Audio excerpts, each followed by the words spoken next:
To understand the Bible, you have to look at the three applications of every passage. Every passage you go through in the Bible has three applications, and you need to figure it out. One is historical. What's actually happening? And that helps you to understand the historical application, who he's talking about, and then you can figure who he's talking to and for, the devotional application. So who's he talking about? And generally, you can find that in historical application. In the Old Testament, when it's Israel, he's talking about Israel.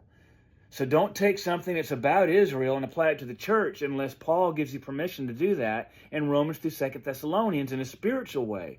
We cannot apply a physical promise like Joel Osteen tries to tell you and other pastors, a physical promise for Israel. We cannot apply that physically to the church.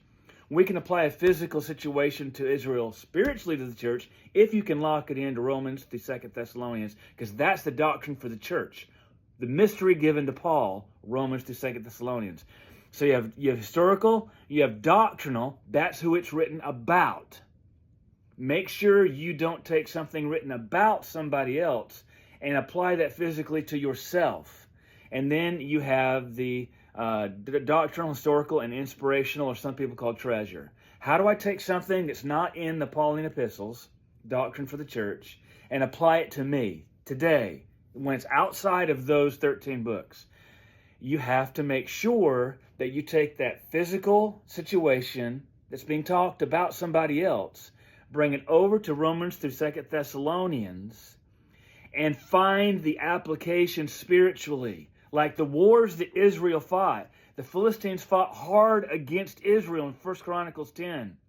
How do I apply that to me? We go to Ephesians 6, and we find out that our enemy fights hard against us, and we need to use the spiritual warfare weapons like Israel used physical weapons, a sword. Our sword is the word of God, the darts of the enemy.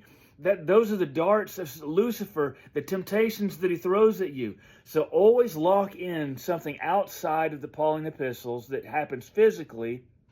You bring that over to Romans through 2 Thessalonians, and then you find the spiritual application.